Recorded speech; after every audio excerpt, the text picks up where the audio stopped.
इसीलिए दिल का बात सुनो बोलते ना, दिल के ही अंदर. If you see any Siddha, he always feels that this is what his home is all about. The cave temple in his heart. In the Vedic system, in the Upanishads, they call it as the Nachiketa Gufa. Or in the Greek mythology, they call it as the cave of Leo. That very meditation, we will do it in the first meditation. So, in the first meditation, what we will do is awaken this. The cave of Leo, we will awaken this Leo. Or in the Upanishad way, expression, we will awaken this Nachiketa Agni in the Nachiketa Gufa. And we will try to ascend it into our own infinite higher consciousness. That would be the very first meditation Siddha Sanmarga would do. Because evolution of this consciousness from the heart is what the entire goal of yogic system is all about. Am I clear? So, this solar angle, the lunar angle, the Ida Nadi, the Pingala Nadi, I was talking about in the spine. So, there is mind and there is heart.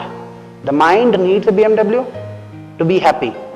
But heart wants a loving person to sit with you and move in that BMW. Both can technically be a different pathways. Yes? So man is caught up in this different opposite directions, which is the reason why he has this confusion and chaos running in his life.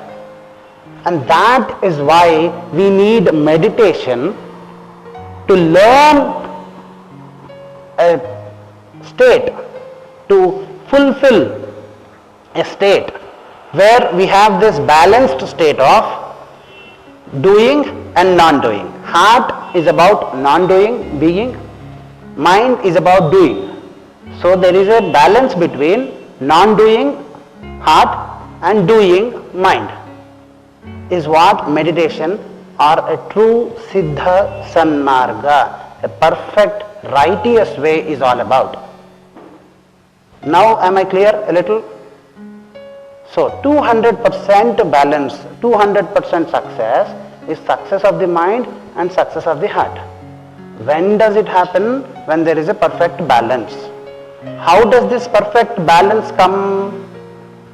A person, as long as he has not awakened the cave, the Leo in the cave of Leo, the Nachiketa Agni in the cave of the Nachiketa, and as long as he has not ascended it up into his own infinite self, so long this state of balanced Sushumna living consciousness would not appear into him. If a yogi, out of his meditation, out of his years and years of meditation, achieves a state where the cave in the heart or the cave of the Leo is caved in. As he caves in, his cravings are out. Caving inside the cave temple, caving in to get the cravings out and find the state of being, evolving his state of being to a higher state of beingless being, awarenessless awareness, into his own soul star, and continuously trying to have this awarenessless awareness is what entire yoga is all about. Am I clear? Am I clear?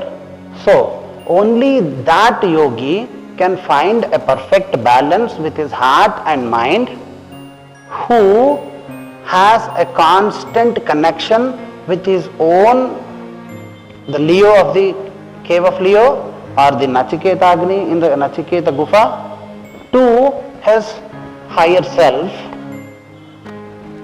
his own inner infinite truth, the consciousness, the potential. He should have a conscious connection with it. He should not have just a momentary touch and come back. Because a momentary touch, you feel that bliss and you come out, you are again normal. So either you can be a state of being or either in a state of doing. It is why my Guru Bhagwan Sri Aurobindo always used to say, in self-realization, there is a big problem. You can only achieve or you can only experience a state in one dimension. Now, the God is a complete package, what you are, but even the God, you can only see, if you are seeing one aspect, love, will, compassion, you can only see one aspect of God. How can you see all aspects of God at one point? Technically it becomes difficult for us because God is multidimensional and we are a third dimension system, so we can only see one dimension of Him. Yes or no? So, this state of conscious and subconscious, when they become 100%, I was talking about the conscious. Are you following the earlier thing? So when you merge this 4% conscious mind into this 96% conscious mind, in the Indian Vedic system, when this total 100% achieves, we call it as self-realization. First step. In this, we are only aware of one dimension of the God each time. Now I want to experience the love, I experience the love. Now I want to experience the wisdom, I experience the wisdom. I want to experience the light, I experience the light. But I cannot experience love, will, wisdom, light, everything together. There is a problem because 100% can only contain 100% of it. Yes or no? Whereas God is a 360 degrees, a complete full circle. Because in 100% also there is mind trying to experience its own self. With the 100% mind, we experience Atma. So there is Atma, there is 100% mind, process of experiencing. Yes or no? That is what I told you. When you grow beyond this, you have this awareness-less awareness. When you have this 100%, 94 and 96 and 4% merged, you still have a triangle of the mind fully experiencing the splendor of Atma. But the fully experiencing the splendor of Atma is also a triangle. It is not full circle. So, Siddha Sanmarga, or the perfect state of Sushumna being, is a supra-mental state of being where we experience all of it in a complete fashion. Am I clear with this? So, why I told you all this? This is what it finally happens. And it would happen today. All this, as I told in my talk, I told you a yogi out of years and years of practice, he would achieve this state. So, please don't be confused that now I go ask you to go home and do years and years of practice and then have this state. Because there are three ways. One, a man ascending into the divine evolution through a process of evolution from his heart. That is what raising up, I told you, na? From the heart you evolute into the divine. And there is another process, the descent of divinity in mankind. 200%. Everything in the nature is arranged in 200% way. That is the reason why we call it as 200%. I think you understand. So, what we say is, in Siddha Sanmarga, a guru can give diksha, initiation, to the student in three ways. One is the pranapata, that is linking his breath with the sadhak's breath. In yogic system, it is said that the lower, the shallow or the slow the breath is, the higher the state of awareness is. Okay? So, when a guru who achieves his complete inner infinite potential and when he is one with every being, he is in every being, then he can take your breath or not. Technically, a person who is in every person can breathe the breath of every person. Yes or no? He should be. So, he links his breath with you and take your breath and takes it as slow as possible, then you are again in slow breath. So your state of awareness instantly jumps because of this link. This is called pranapata. The Guru connecting his breath with your breath is called pranapata. The next step is the shaktipata. In the state of higher awareness with the pranapata, slowly you meditate, and then get your breath shallow or slow as much as possible. Then you start receiving the divine grace. But in pranapata, you are instantly carried there. So it has cut most of your hard work. After that, in that state of pranapata, the shaktipata happens. The shaktipata is giving the spark of the soul, or the tapashakti of the Guru mandala, to the sadhak. In this state, the tapashakti gets transferred. Then he further ascends. His path is further reduced. On the top of this state, the pranapata and then the shaktipata, man reaches an awarenessless awareness. In pranapata, he reaches a state of awareness, complete awareness. Because when his breath is absolutely slow and shallow, his 100% mind gets united. In that state of awareness, complete awareness, if he is done the shaktipata, he suddenly develops into a state of awarenessless awareness.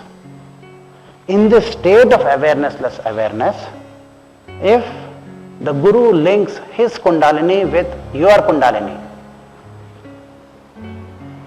and ascends his Kundalini into the infinite Kundalini, because in the Vedic system it is said, Ya Devi Sarva Bhuteshu Chetana Rupena Samstita Namastasye Namastasye Namastasye Namo Namaha. So everything in the world has Chetana, and this Chaitanyam iti Atmaha. The Shiva Sutra says, the first sutra is Chaitanyam iti Atmaha.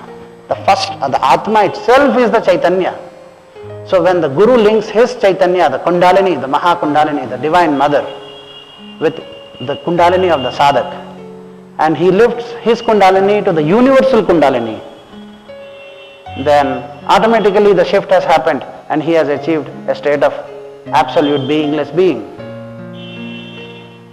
First we get awareness, pranapata, awarenessless awareness, which is a being state, and with Shakti, this Shivapata, we have this beingless being, higher state. All three achieved in one system.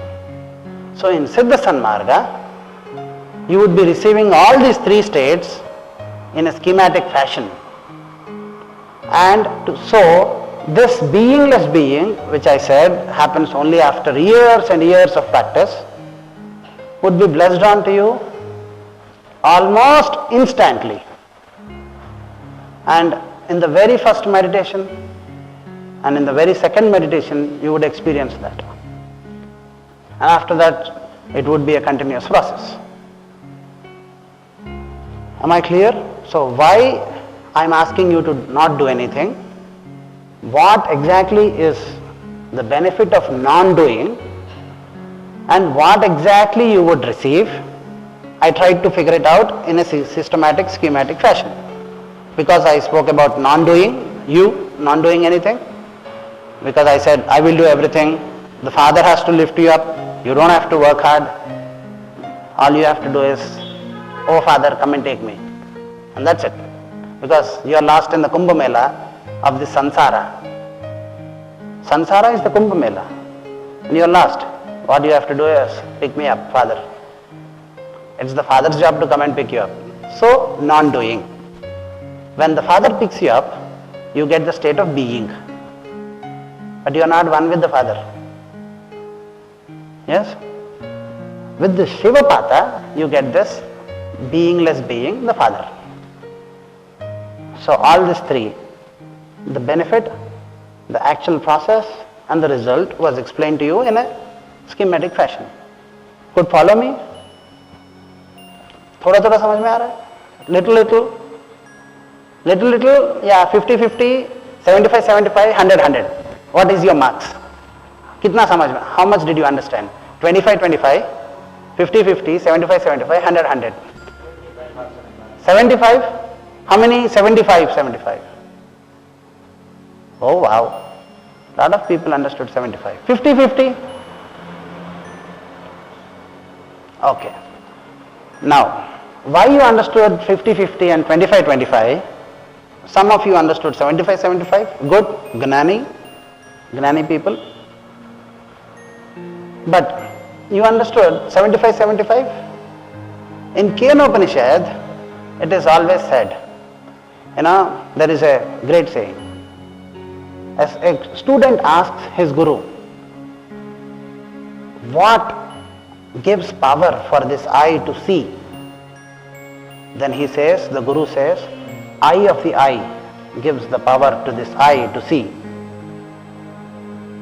And he asks, what gives this ear the power to listen? Then he says, the ear of the ear gives the power to listen. Okay? What gives this mouth to talk the power to talk? And he says, the mouth of the mouth gives the power to talk. Then he said, then after saying this, the guru says, no, this is a question. Question is the student, answer is the guru. After all this answering, the guru says to the student, did you understand anything? The student says, sorry, no, I didn't understand anything. Then the guru says, if you have not understood anything, you have understood everything. And if you have understood something, you have not understood anything. Because it is in a state of understanding less understanding itself the true understanding is. So you have not understood, my friend, he says. And you have understood? No, I have not understood. Very good. You are trying to understand. That is the complexity of spirituality is all about. Swami ji लोग, गुरु जी लोग बात करते रहेंगे, समझ में आए जैसा दिखेगा, but जब तक, as long as you don't have that experience, it only appears as if you understood. Any amount of talk, any amount of explanation is only trash, because it is loading your mind with information, and information is stress, because information rests in your conscious mind, and conscious mind does not know how to process this. Experience is in your subconscious mind. It knows to an extent how to process it, because subconscious has more RAM to it. RAM, they call it as, in computer language they say RAM, random access memory, RAM. So it is a high RAM process. Conscious brain, bichara, small RAM. It is 512 RAM, 256 also used to come in olden days. So conscious mind has 256 RAM. The subconscious RAM is 10 GB RAM, very huge. But this divine mind RAM, experienceless experience, is infinite RAM. So how can you understand infinite RAM with this small 256 RAM or 10 GB RAM? I was talking about the infinite RAM. The subject that I was talking is about the infinite RAM, the divine mind, super mind, how to be in a state of beingless being, doingless doing. Yes or no? Beingless being, doingless doing is an infinite RAM subject. With this infinite RAM subject, you are trying to understand it with 256 RAM or 10 GB RAM. Example, okay? Can you ever understand it? So, most of you said 75% I understood. Spirituality, we have not understood. 50% you understood. You have not understood it. And somebody who have not understood it, you are trying to understand it. That is what the complexity and beauty of spirituality is. So, how to not understand it but to understand it? By a state of experience, walking towards an experienceless experience. So we have given the talk. Now can we march towards experience so that we eventually march towards experienceless experience? Are people ready for, after the talk is over now? Now are you ready for the experience? No. Good. So we will start experiencing, and then we will walk towards this experienceless experience. That is what in the talk I told you. After the first meditation, in the second meditation you will have this experienceless experience. Yes or